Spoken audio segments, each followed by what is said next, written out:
Assalamualaikum warahmatullahi wabarakatuh. My name is Zainal Arif bin Zainal Izzuddin and I'm from BIA 6E. So today, I would like to present about our assignment for financing reporting. So, before we start, I would like to introduce my group members, which is me, Zainal Arif, Marsha Afika, Faris Irfan, Fadlin Sankina, and Zamiro.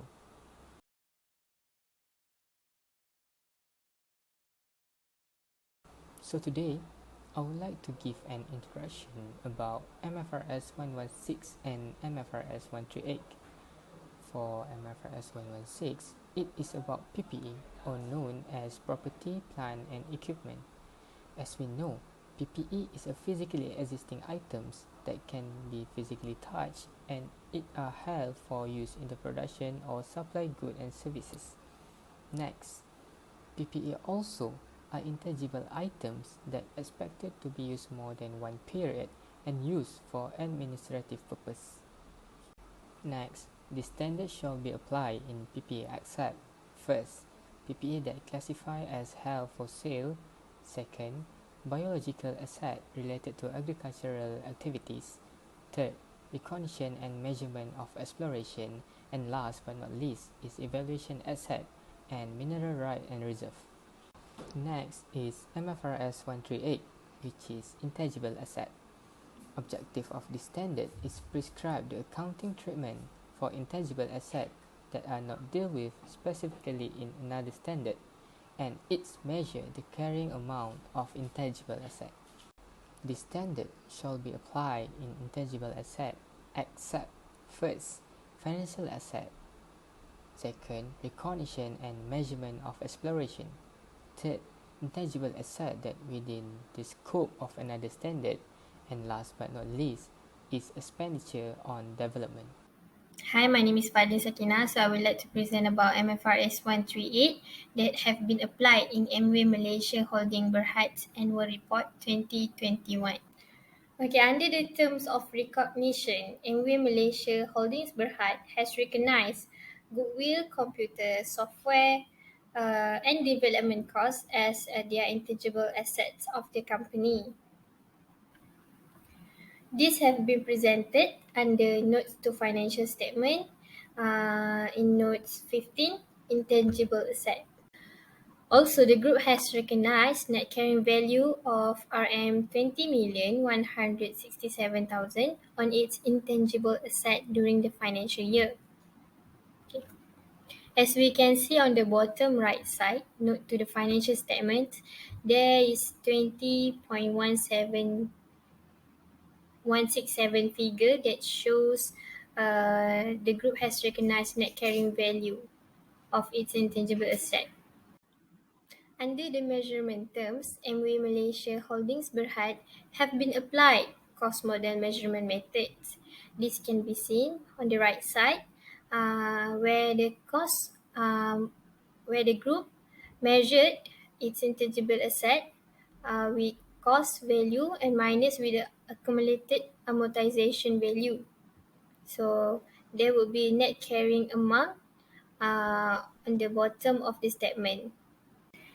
MW Malaysia Holdings Berhad has disclosed intangible assets under MFRS 138 in financial statements under Note 15. As we can see here, there's 20.167 figure on the statement of financial position that shows that company disclosed their intangible assets.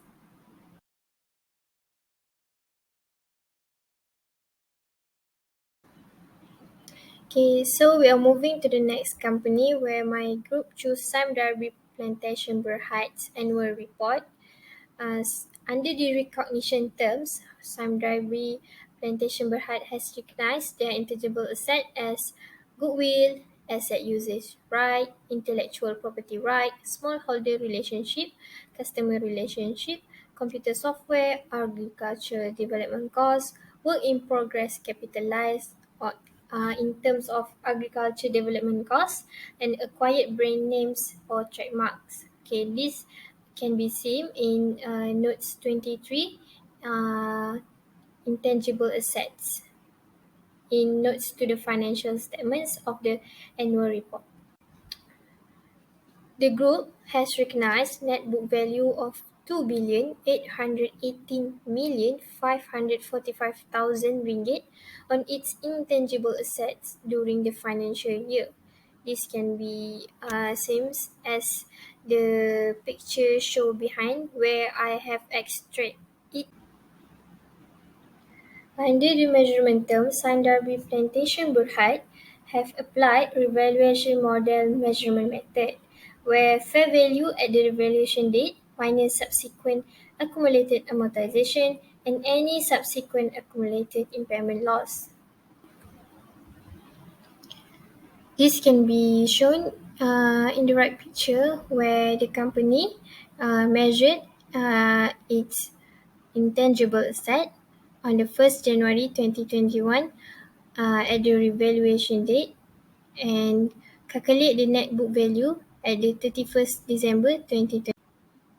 Samdarbi Plantation Berhad disclose their intangible assets under MFRS 138 in the financial statements under Note 23. So, as we can see on the right picture, the group has disclosed their intangible assets in Notes 23 of RM 2,880,545,000 ringgit. My name is Marsha Afika Video Acc, and I'm from DIA6E. So today I will present about the example for MFRS 116 Amway Malaysia Holding Berhad. So next we will go to the disclosure for MFRS 116 that in Amway Malaysia Holdings Berhad that has been disclosed in PPE, which is under MFRS 116. In the notes, financial statement has stated that the company had disclosed long-term household, building improvement, lease fixtures and improvement, furniture fittings and equipment, and motor vehicle. Also, Amway Malaysia Holdings Berhad had recognized the property, plant and equipment because there is future economic benefit. Last but not least, for MFRS 116 for Amway Malaysian Holdings Berhad, they're measured based on cost.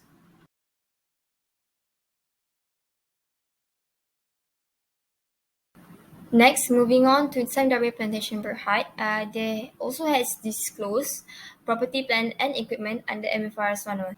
So, in the notes to financial statement, the company has disclosed buildings, bearer plants and machinery, vehicle equipment and fixtures. Same as Amway Malaysia Holding Berhad, Sundarbi Plantation Berhad recognized this MFRS 116 because there is future economic benefit in the company.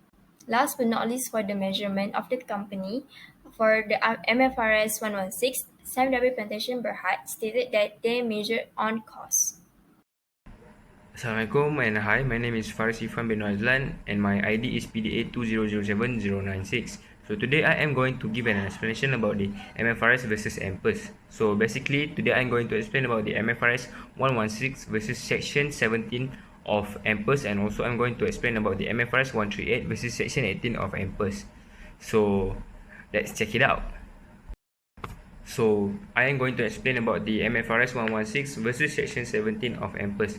So firstly, we could see about the recognition. So what it says about the recognition, it says that asset on an entity have to be recognized at cost, and first one, its purchase price must be included with the import duties, and the second one is the transportation cost must be included, and thirdly, the liability that an entity incurs either when the item is accrued or as a result of having utilized the item for purpose of other than the producing inventories during that period, the expenses of dismantling and removing the item and restoring the site.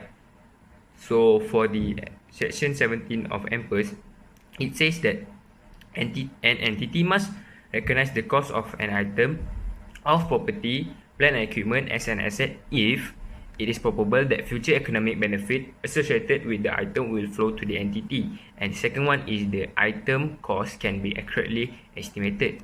For the next one, which we can see the disclosure, and first one is about the MFRS 116, which an entity must disclose 4 things, which is first one is measurement based use, depreciation method use, useful life or depreciation rate, and the last one is the gross carrying amount and accumulated depreciation. But for section 17 of MPERS, it says that a private entity must disclose: first one is the present and carrying amount of PPE that the entity owns or that is pledged as a security for liabilities. The second one is the amount of contractual commitment for PPE. And the last one is if an entity owns investment property whose fair value cannot be reliably determined with excessive expense or effort, it must report that fact as well as the reason why fair value assessment for those terms of investment property would involve undue cost or effort.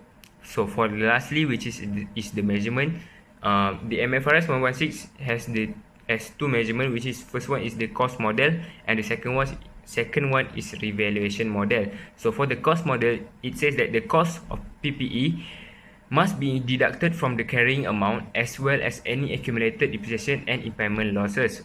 When the revaluation model says that the revaluation model should be used to measure the carrying amount of PPE and whose fair value can be measured reliably.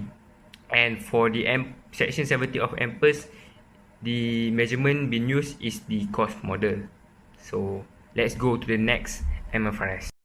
So for the second MFRS, which is MFRS 138 versus section 18 of MPERS, the first one, the recognition says about the MFRS 138 is to be recognized as an intangible asset. An entity must show that the term fits the following criteria, which is the 2 terms, which is the first one is the definition of an intangible asset and the second one is the recognition criteria. So for section 18 of MPERS, the recognition says that an entity should apply the recognition of an intangible asset if it comes with 3 methods, which is the estimated future economic gains linked to the asset are most likely to flow to the entity, and the second one is the asset cost or value can be accurately calculated, and also the last one is the asset is not the consequence of internal expenditure of an intangible asset. So we moving on to the disclosure. Firstly, if for the MFRS 138, it says that entity should disclose the aggregate amount of research and development expenditure recognized as an expenses during the period. But for the MPERS, section 18 of MPERS, it says that entity must disclose 3 things, which is useful life, the amortization rate and amortization method being used, and also the gross carrying amount and any accumulated amortization. So let's see to the useful life. For the MFRS 116, it has 2 useful life, which is finite life and also indefinite life. So the length of that useful life as well as the number of production or comparable units that make up that useful life, an intangible asset is considered to have an indefinite useful life by the entity when there is no forcible limit to the duration over which the asset is expected to provide net cash inflow for the company based on an appraisal of a relevant circumstance. So for the section 18 of MPERS, it says that all intangible assets are deemed to have a finite useful life for the purpose of this standard. So basically, all intangible assets of the section 18 of MPERS is basically a finite useful life. So that is all from me. Thank you.